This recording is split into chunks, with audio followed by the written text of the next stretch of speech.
America, 1920. In the heart of the American countryside, an isolated pig farm seemed like the perfect symbol of rural success. But behind its weathered wooden walls, a dark secret was hidden, one that would haunt the region forever.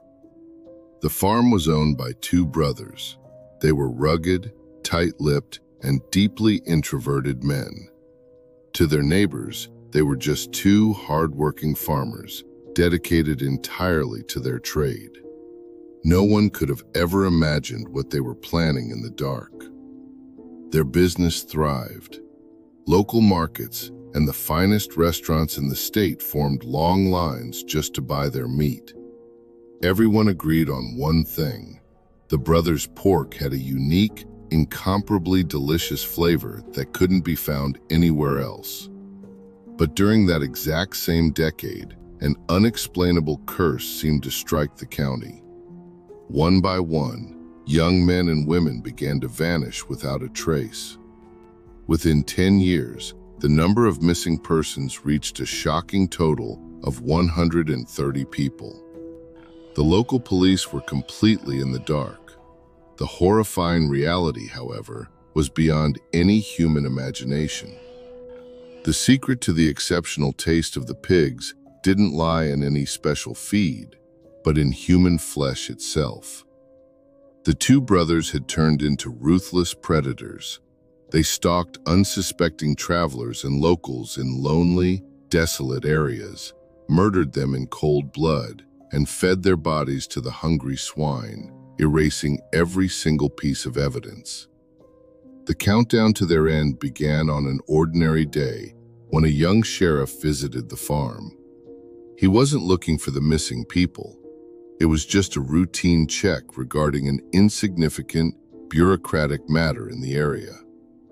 During their brief conversation, the brothers tried to act calm. However, their visible nervousness and evasive answers immediately caught the attention of the experienced officer, who sensed that something was deeply wrong. When one of the brothers went inside the house to retrieve some paperwork, the sheriff was left alone in the yard. Deciding to take advantage of those few unmonitored minutes, he began to discreetly look around the premises. Walking behind an old, decaying storage shed, his breath caught in his throat. Hidden beneath a muddy canvas tarp, he discovered a massive pile of clothes. Hundreds of jackets, dresses, hats, and shoes, many of them torn and stained with dried blood.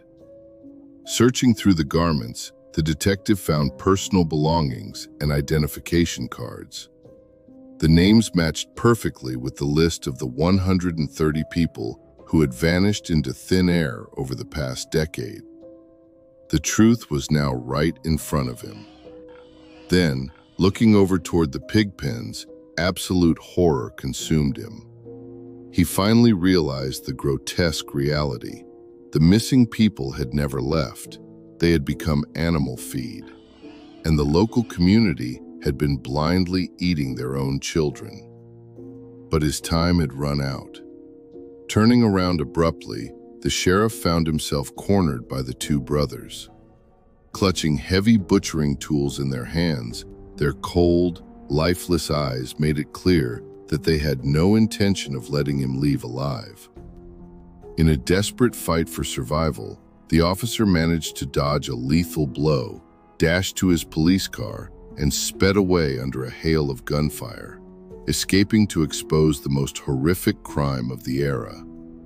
The brothers' farm was shut down forever, leaving a pitch-black stain on the country's history. The two men were brought to justice, but the terror remained in everyone's minds. The next time you enjoy an exceptionally delicious meal, it might be best not to ask about the secret ingredient.